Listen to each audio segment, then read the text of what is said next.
Pakistan your second home, and this is a visit of any president from Indonesia after 7 years. It has been a big gap, but as they say, it is never too late, Mr. President. Today we have also agreed that we would be very happy to send Pakistani doctors, dentists, medical professors. Pakistan اور Indonesia کے تعلقات 75 سال پر مبنی ہیں. پاکستان اور Indonesia کے تعلقات ہر آزمائش میں پورے اترے. پاکستان کے ڈاکٹرز، میڈیکل آفیسرز اور پروفیسرز کو انڈونیشیا بھیجیں گے. ہم نے باہمی تجارت میں تعاون پر بات کی. انڈونیشین صدر سے ہیلتھ اور ووکیشنل ٹریننگ پر بات چیت ہوئی. صدر پرابو سوبیانتو انڈونیشیا کے مدبر رہنما ہیں. وزیراعظم شہباز شریف کی انڈونیشین صدر کے ہمراہ مشترکہ press conference.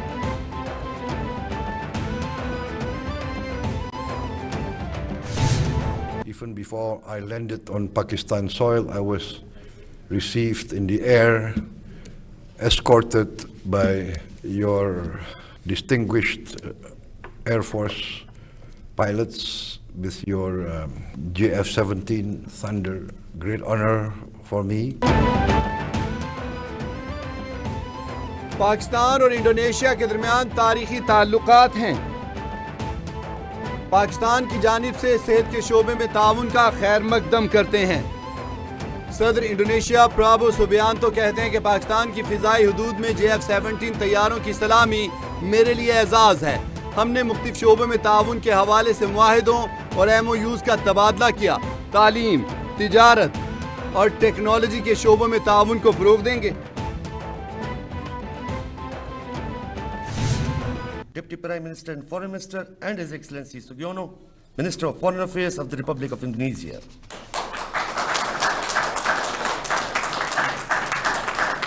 It will be exchanged by His Excellency Jam Kamal Khan, Federal Minister for Commerce, and His Excellency Sugiono, Minister for Foreign Affairs of the Republic of Indonesia.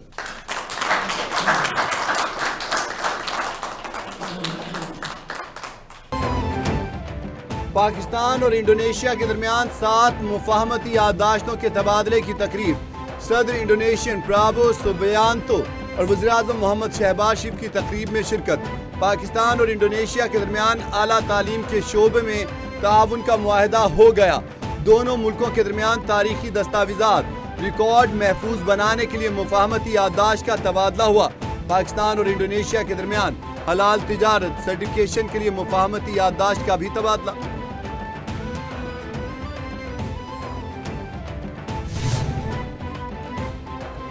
وزیراعظم کا IMF کی جانب سے پاکستان میں معاشی اصلاحات و اقدامات کے مؤثر نفاذ پر اظہار اطمینان. شہباز شریف کہتے ہیں کہ معاشی ترقی کی راہ ہموار کرنے میں فیلڈ مارشل سید عاصم منیر کی معاونت کا کلیدی کردار ہے. ڈیفالٹ کے دہانے سے ملک کو استحکام اور ترقی کی سمت میں گامزن کرنا کٹھن مرحلہ تھا. سب نے مل کر قربانی دی. پاکستان کی معاشی ترقی کا خواب جلد شرمندہ تعبیر ہوگا.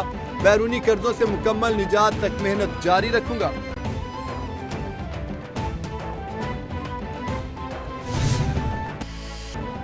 ملکی معیشت کے لیے اچھی خبر. IMF نے پاکستان کے لیے $1.2 ارب کی قسط کی منظوری دے دی. منظوری IMF کے ایگزیکٹو بورڈ کے اجلاس میں دی گئی. $1.2 ارب کے RSF کے تحت $20 کروڑ سے زائد کی پہلی قسط شامل. $7 ارب کے EFF پروگرام کی مد میں $1 ارب سے زائد ملیں گے. دونوں قرض پروگرامز کی مجموعی جاری رقم $3.3 ارب ہو جائے گی. پاکستان کو 2 قسطیں پہلے ہی دی جا چکی. پاکستان میں شفافیت میں اضافہ، کرپشن کم، جبکہ پولیس اور سرکاری خریداری میں کرپشن ٹاپ پر رہی. ٹرانسپیرنسی انٹرنیشنل نے 2025 کی تازہ رپورٹ میں کہا ہے کہ بدعنوانی کے تاثر میں ٹینڈر اور پروکیورمنٹ دوسرے، ادویات تیسرے نمبر پر. 66% پاکستانیوں نے بتایا کہ کسی سرکاری کام کے لیے رشوت نہیں دینی پڑی. حکومت نے IMF سے معاہدہ کر کے معیشت کو مستحکم کیا. FATF گرے لسٹ سے نکلنا بھی معاشی استحکام کا سبب بنا.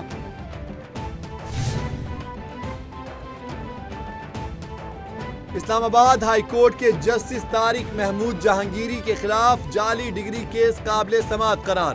عدالت نے justice Tariq Mahmood degree case کی درخواست منظور کر لی. عدالت نے جسٹس طارق محمود جہانگیری کو نوٹس جاری کر کے 3 دن میں جواب طلب کر لیا۔ وفاق کو بذریعہ وزارت قانون اور صدر مملکت کو بذریعہ پرنسپل سیکرٹری بھی نوٹس جاری کیا۔ چیف جسٹس سرفراز ڈوگر اور جسٹس اعظم خان پر مشتمل ڈویژن بینچ نے سماعت کی۔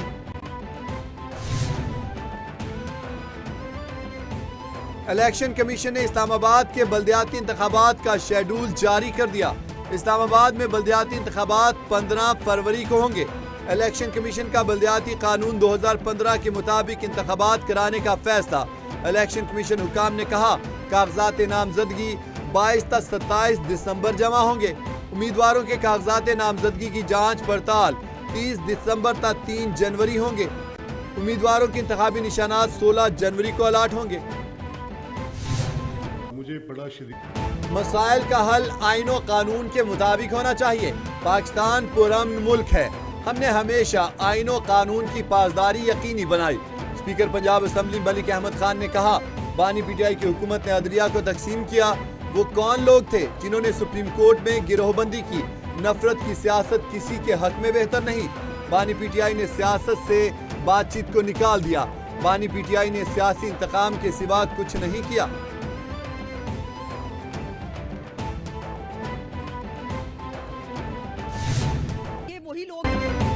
بانی پی ٹی آئی اپنے دور میں مخالفین کو گالیاں دیتے تھے۔ دھمکیاں دینے والا آج مظلوم بن رہا ہے۔ صوبائی وزیر عظما بخاری کہتی ہیں کہ منہ پر ہاتھ پھیر کر کہتا تھا چھوڑوں گا نہیں۔ بانی کی ذہنی کیفیت کا معائنہ ہونا چاہیے۔ پی ٹی آئی نے ملک کو دیوالیہ کرنے کے لیے ہر حربہ آزمایا۔ قانون کی دھجیاں اڑانے والے آئین کا درس دے رہے ہیں۔ پاکستان کے لیے اچھی خبر فتنہ فساد کے لیے بری خبر ہوتی ہے۔ مارکہ حق کے بعد فیلڈ مارشل اور وزیر اعظم کی پذیرائی ہوئی۔